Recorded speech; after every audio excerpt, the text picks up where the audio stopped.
The first ray of sunlight spilled over the barbed wire, casting long shadows across the dusty ground of Camp McCoy, Wisconsin. Private Takeshi Yamada squinted against the brightness, his fingers curled instinctively around a small cloth pouch hidden in his uniform pocket. Inside lay 3 wrinkled bean seeds, smuggled from his breakfast ration and preserved with the desperate hope of someone clinging to a fragment of home. For weeks since his capture in the Marshall Islands, he had kept them hidden, unsure why, except that they represented something of his former life. Something that wasn't imprisonment, wasn't shame, wasn't the crushing weight of surrender that had been drilled into him as worse than death. The morning bell clanged, echoing across rows of wooden barracks. American guards in crisp uniforms moved through the compound, their voices casual, rifles held loosely. Takeshi had learned their routines, calculating the risk of planting his treasured seeds in a hidden corner near the fence. Even this minor act felt like defiance, a secret rebellion against captivity. He was still contemplating this when the camp interpreter, a Japanese-American sergeant named Watanabe, approached his barracks with an announcement that seemed impossible to comprehend. "The camp commander has approved garden plots for prisoner use," Watanabe said in clear Japanese, his accent carrying traces of California. "Each barracks will receive a designated area, tools, and seeds. Those with farming experience should report to the mess hall after breakfast." A stunned silence followed his words. Prisoners exchanged wary glances, suspicion written across faces trained to expect cruelty, not concession. Takeshi felt the seeds in his pocket, suddenly unsure what to make of this development. For men raised on stories of American barbarity, the offer seemed like a trap, perhaps a form of psychological torture. To plant, to nurture, only to have everything destroyed as punishment. "Why would they allow this?" whispered Corporal Hirano, a former rice farmer from Hokkaido. "It makes no sense." Another prisoner, older and more cynical, muttered, "They want to photograph us working like slaves for their propaganda." But Takeshi remained silent, fingers still pressed against the small cloth pouch. In Japan, gardens were not merely decorative. They were expressions of philosophy, reflections of harmony between human hands and nature's gifts. The thought of touching soil again, of participating in the cycle of growth rather than destruction, stirred something he had believed extinguished by capture: hope. Later that morning, over bowls of oatmeal and milk that still seemed excessive by Japanese wartime standards, rumors circulated through the mess hall. Some claimed the gardens were meant to supplement the camp's food supply, though the generous American rations made this explanation seem unnecessary. Others believed it was a test of their work ethic, or perhaps an intelligence-gathering operation to identify those with agricultural knowledge. When Takeshi finally approached the designated table to volunteer, he was surprised to find nearly 30 others had done the same. The American lieutenant overseeing the project, a young man named Miller with sun-weathered skin and calloused hands that spoke of farm work, spread a camp map across the table. "Each barracks gets 200 square feet," he explained through Watanabe. "You can grow vegetables, flowers, whatever you want. Tools will be provided during daylight hours. Seeds are limited to what we have available. No rice, I'm afraid, but we've got plenty of vegetable varieties." Takeshi translated Miller's words to himself again, certain he had misunderstood. Not only were they being allowed to garden, but they could choose what to plant? The Americans would provide tools, willingly placing shovels and hoes in enemy hands? It contradicted everything they had been told about captivity. As the meeting ended and prisoners filed out, Lieutenant Miller approached Takeshi directly. "You've been quiet," he said, Watanabe translating, "but I noticed you were the first to sign up. Were you a farmer in Japan?" Takeshi hesitated, then replied cautiously, "My grandfather had a small vegetable plot. He taught me." He did not mention his university degree in agricultural science, a detail that still felt like potential intelligence to be protected. Miller nodded. "Well, you're the barracks representative now. Pick your team, and we'll mark out your plot tomorrow." He turned to leave, then paused. "Oh, and if there's something specific you want to grow, let me know. My father runs a seed company back in Minnesota. I might be able to get some varieties you'd recognize from home." As Miller walked away, Takeshi stood frozen, the cloth pouch pressing against his leg through the fabric of his pocket. He had expected bullets, not seeds, barbed wire, not soil, orders, not choices. Yet here was an American officer offering to find familiar plants from home, as casually as if they were neighbors instead of enemies. The morning arrived with an unexpected sense of anticipation rippling through the barracks.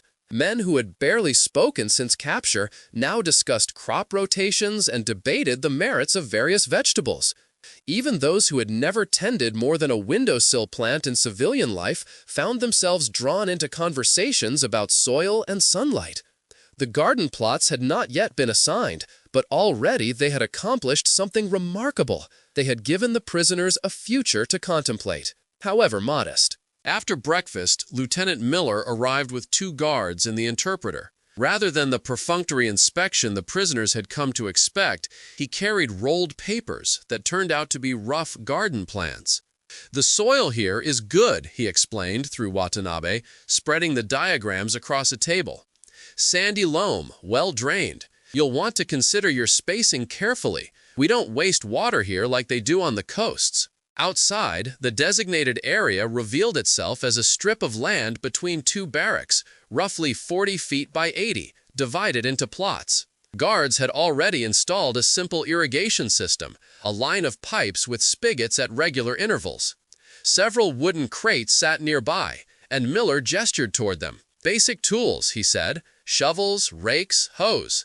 They stay locked up when not in use, but you'll have daily access." "Seeds are coming tomorrow. Why are you doing this?" Takeshi finally asked, the question that had been circling in his mind since yesterday. Miller seemed surprised. "Idle hands make trouble," he said with a shrug. "Besides, we've got the space, and extra food never goes to waste. We did the same thing for the German prisoners over in Camp Clorinda." But there was something in his casual tone that didn't fully convince Takeshi. The Americans were providing far more than necessary for a simple distraction from idleness. The irrigation system alone represented resources that could have been directed elsewhere in the war effort. "Look, you fellows are going to be here a while. War's not ending tomorrow. Might as well make the time productive." He gestured toward the open field beyond the fence. "My family's been farming for 3 generations. Land wants to grow things." The first day of digging transformed theory into reality, as prisoners turned the soil with unfamiliar American tools. The shovels were heavier than Japanese implements, designed for the broad shoulders and greater height of Western men. Yet, after the initial awkwardness, there was something satisfying in the rhythm of work, the bite of steel into earth, the earthy scent rising from freshly turned soil, the gradual transformation of a flat expanse into organized plots. "The ground is different here," observed Corporal Hirano, crumbling a handful between his fingers. "Richer than what I worked in Hokkaido. You could grow almost anything in this." Others nodded in agreement, professional assessments emerging from men who had spent years in military service but had never fully left behind their agricultural heritage. Japan, with its limited arable land, had developed intensive farming techniques over centuries. Here, abundance seemed almost careless. Soil that might have supported a family for generations in their homeland was merely one small corner of the American Midwest's vastness. Lieutenant Miller returned mid-morning, accompanied by a truck. From its bed, American soldiers unloaded wooden crates filled with seed packets, small garden implements, and several burlap sacks of what appeared to be fertilizer.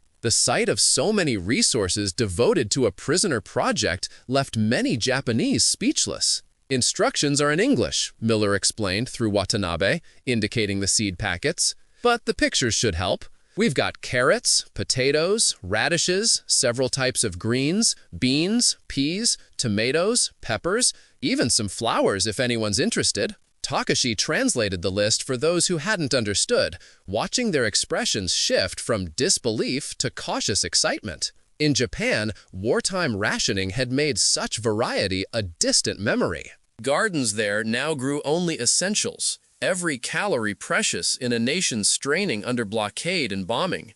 "The flowers?" Takeshi asked hesitantly. "Why include those?" Miller looked momentarily puzzled. "Why not? Not everything needs a practical purpose."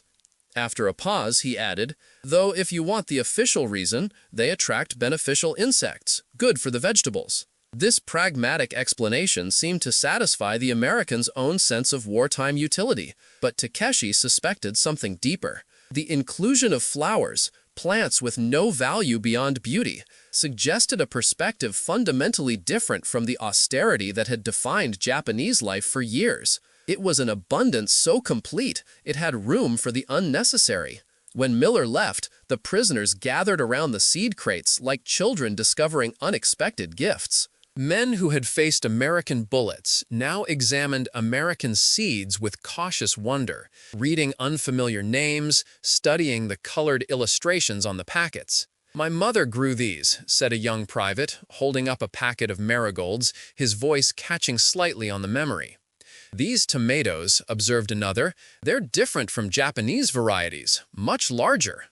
Sergeant Mitsuda, a former landscaper, stood slightly apart, his expression troubled. When Takeshi approached, the older man spoke quietly. "This feels wrong. To accept their seeds, to work their land, as if we are not enemies."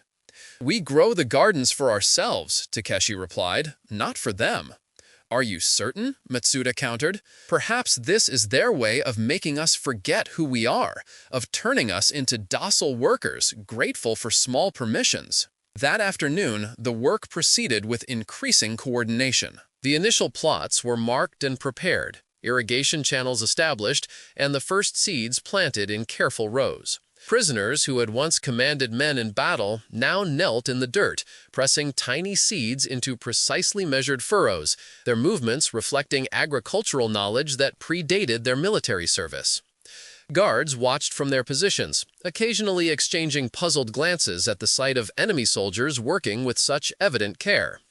One young American guard approached the fence, observing the precise layout being implemented. "You fellas sure are organized about this," he remarked, to no one in particular. "My dad's garden back home looks like it was planned by a drunk chicken." Watanabe translated, and several prisoners permitted themselves small smiles.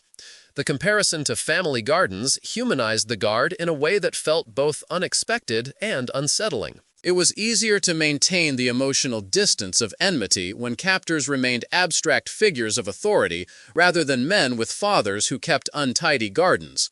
As the sun lowered toward the horizon, Takeshi found himself reluctant to stop working. The feel of soil on his hands, the focus required for careful planting, these simple activities had temporarily suspended the reality of imprisonment. When the whistle blew for evening roll call, he brushed earth from his knees with a curious sense of accomplishment. The summer of 1944 brought both intense heat and remarkable growth to the gardens of Camp McCoy.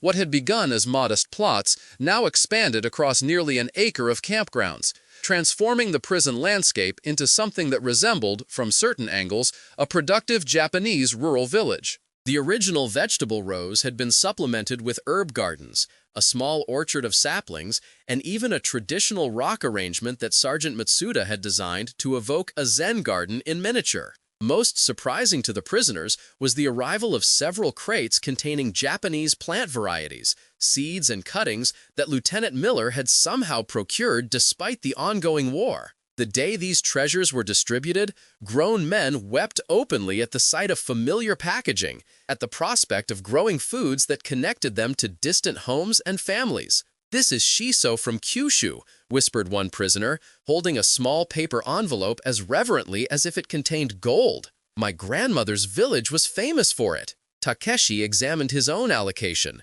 several varieties of Japanese beans, including types similar to the 3 seeds he had smuggled into captivity. Those original seeds had already produced healthy plants, their distinctive leaves now easily identifiable among the other vegetables. But these new additions represented a bounty beyond anything he could have imagined in those early days of imprisonment. How did they get these? Corporal Hirano wondered aloud, inspecting packets labeled in Japanese. "We're at war. These came from enemy territory." Watanabe, who had become less formal with the prisoners as the garden project progressed, offered what he knew. "Lieutenant Miller has connections at the Department of Agriculture. Apparently, they maintained seed exchanges with Japan before Pearl Harbor. Some university collections still have Japanese varieties in storage." This revelation that American institutions had preserved Japanese agricultural heritage even as the two nations fought caused a ripple of discussion among the prisoners. It suggested a world beyond the immediate conflict, where knowledge was valued regardless of political boundaries. As planting began on this new phase, Takeshi noticed American guards increasingly stopping to observe their work, not with suspicion, but with curiosity and occasionally admiration. One older guard, a farmer in civilian life, began asking questions through Watanabe about specific techniques he saw the Japanese implementing. "Never seen tomatoes trellised that way," he remarked, pointing to a bamboo structure that allowed plants to grow vertically rather than sprawling. "Saves space. Smart." These small interactions, a shared observation about plant health, a suggestion about watering frequency, began to erode the rigid separation between captors and captives. Conversations limited to agricultural topics gradually expanded to include weather patterns, local wildlife, and eventually cautious exchanges about hometowns and pre-war occupations. "My father grew potatoes in Hokkaido," Takeshi found himself telling a guard one afternoon. "Nothing like these varieties, but the principle is the same." "My old man farmed in North Dakota," the guard replied. "Tough life, but he loved it. Said a man who grows food is never really poor." Such moments didn't erase the reality of imprisonment.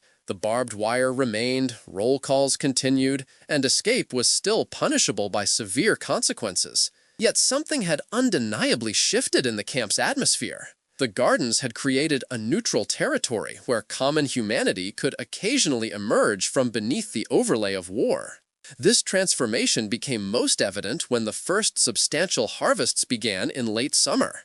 The bounty exceeded even optimistic projections. Bushels of tomatoes, beans, and peppers, rows of carrots and radishes pulled from the earth with satisfying pops, leafy greens and varieties both American and Japanese. Camp administrators, initially supportive but skeptical, now faced a practical question: what to do with so much produce? The answer came in the form of an expanded kitchen program. Japanese prisoners with cooking experience were permitted to prepare traditional dishes using their garden harvest, supplementing the regular camp meals with familiar flavors from home. The first time the mess hall served miso soup made with camp-grown vegetables, a profound silence fell over the assembled prisoners. For many, it was the first taste of home since capture, a sensory connection to the world they had left behind. Men who had maintained stoic expressions through months of captivity found themselves overwhelmed by the simple combination of familiar ingredients. "It doesn't taste exactly right," murmured one elderly prisoner, "but it's close enough to remember." This culinary connection expanded the garden's significance beyond mere activity or food production. They had become a lifeline to cultural identity, a means of preserving and sharing heritage even in captivity. When Lieutenant Miller arranged for photographs of the kitchen program to be sent to families in Japan through the Red Cross, the gesture recognized this deeper importance. "Your families should know you are not just surviving," Miller explained through Watanabe. "They should see that you are creating something here." For Takeshi, this moment crystallized the peculiar position they occupied, enemies being treated with a humanity that their own military had taught them would not exist in American hands. The contrast between expectation and reality had never been starker than in this simple acknowledgement that prisoners remained connected to families, to traditions, to lives beyond the war. The first frost arrived earlier than expected, delicate white crystals clinging to leaves and stalks in the pale October dawn. Takeshi stood at the barracks window, watching as the rising sun transformed the garden's frosted surfaces into momentary jewels. By mid-morning, the more tender plants would droop and blacken, their growing season definitively ended. The sight brought a curious mixture of sadness and satisfaction, the natural conclusion to a cycle that had sustained them through summer and early fall. Outside, prisoners moved among the plots, harvesting the last viable produce before it succumbed to the cold. Their movements were practiced now, efficient and purposeful where once there had been hesitation. Men who had arrived at Camp McCoy as broken warriors had become skilled gardeners, their hands reconnected to the rhythms of growth rather than destruction. "We should document this," said Corporal Hirano, joining Takeshi at the window. "Write down what we've learned, what worked and what failed." For next spring, Takeshi nodded, struck by the simple expectation contained in those words. Next spring. 6 months ago, such forward planning would have seemed pointless, even dangerous. Prisoners had existed day to day, protecting themselves from hope as much as from despair. Now they spoke of seasons ahead, of improvements to implement, of cycles to continue. Later that morning, as the greenhouse construction neared completion, Lieutenant Miller arrived with news that would further reshape their understanding of captivity. "We've received approval for an education program," he announced through Watanabe. "Classes in English, American history, agriculture, and other subjects for those who are interested. Some of you with specialized knowledge may serve as instructors." The proposal sparked immediate discussion among the prisoners. Some saw it as a valuable opportunity to fill empty winter hours. Others suspected American propaganda motives. But what caught Takeshi's attention was Miller's next statement. "The garden program has been noticed at higher levels," the lieutenant continued. "Your work here is being documented as a model. Officials believe it demonstrates how productive engagement benefits both prisoners and the facilities housing them." This acknowledgement that their gardens had transcended Camp McCoy to influence broader policy stirred complex emotions. Pride in their achievement mingled with unease at becoming a showcase of successful captivity. Yet the concrete benefits were undeniable, as Miller outlined expanded permissions, increased movement within the camp, more regular mail service, additional cultural allowances. "They reward us for becoming good prisoners," Masuda observed later, his voice low as they transferred seedlings into the new greenhouse. "And we accept these rewards." "We grow gardens," Takeshi countered, "because it connects us to who we were before the war." "Would you prefer to sit empty-handed in the barracks, preserving some abstract loyalty?"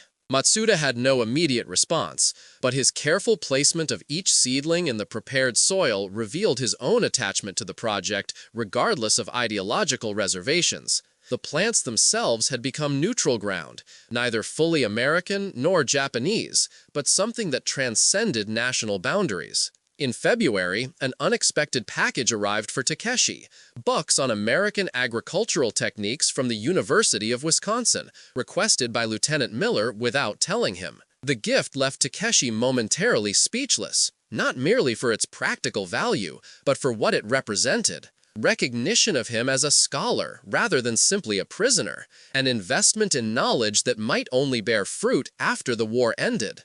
"These contain some experimental methods being developed here in the Midwest," Miller explained through Watanabe. "Thought you might find them interesting to compare with Japanese approaches." Takeshi examined the books with a mixture of gratitude and bewilderment. "Why would you give these to an enemy?" he finally asked, the question that had lurked beneath so many interactions over the past months. Miller seemed surprised by the directness of the question. After a moment's consideration, he replied, "The way I see it, the fighting's between governments. Farming's between men and the land. That doesn't change with politics." This pragmatic philosophy, separating human connection from political conflict, characterized Miller's approach to the garden program. Yet it conflicted sharply with the totalizing worldview the prisoners had been taught, where every action, every relationship was subordinate to national struggle. As winter gradually yielded to early spring, the question of how to reconcile these perspectives became increasingly pressing for many prisoners. The gardens, once a simple project to fill empty hours, had evolved into something that challenged fundamental assumptions about enemies, about purpose, about identity itself. "We were prepared to die rather than surrender," Matsuda remarked one evening as they studied seed catalogs for the upcoming growing season. "Now we debate which American tomato varieties to plant alongside our Japanese eggplants. What has happened to us?" "We've remembered there is life beyond war," Takeshi suggested. "Is that such a betrayal?" The conversation might have continued, but it was interrupted by the arrival of Watanabe with news that electrified the barracks. Lieutenant Miller had secured permission for a Japanese garden design to be implemented in a prominent section of the campgrounds.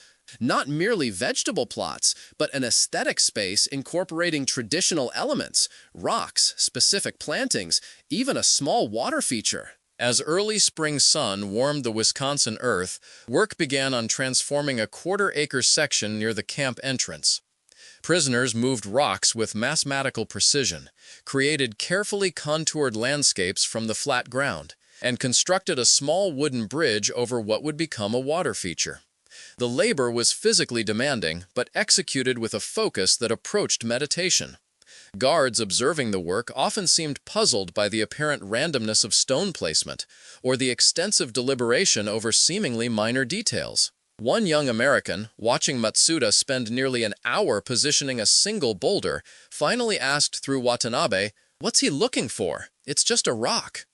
Matsuda, usually reserved with Americans, surprised everyone by answering directly, "Not looking for something, listening to the stone. It belongs in a certain place. My job is to find where." This concept, that creation involved discovering inherent relationships rather than imposing human will, represented a philosophical approach utterly foreign to the practical American mindset. Yet something about Matsuda's earnest explanation resonated with observers. Several guards began lingering during their shifts, watching the garden take shape with growing interest.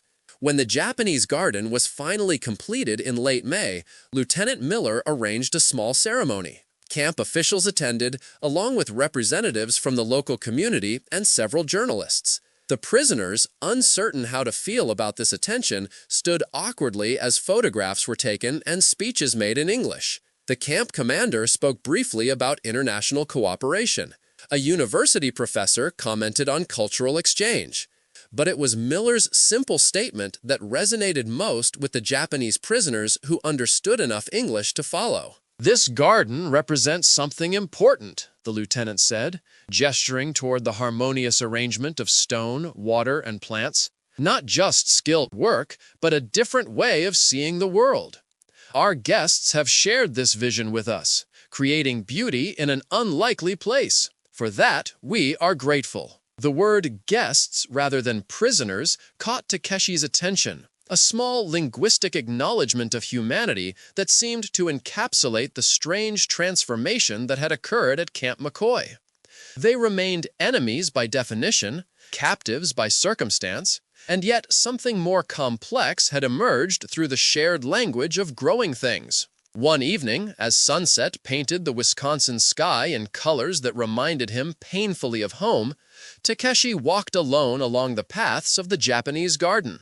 A year earlier, he had been a defeated soldier, clutching 3 smuggled seeds as his only connection to a former life. Now he moved through a space transformed by collective effort, where Japanese aesthetic principles had reshaped American soil. Near the small bridge, he encountered Lieutenant Miller, also walking alone in the fading light. They nodded to each other, the gesture containing a year's worth of complicated interaction, neither friendship nor enmity, but something for which war provided no adequate vocabulary. "Your beans are doing well," Miller commented, referring to the original seeds Takeshi had planted the previous summer, now flourishing in their second generation.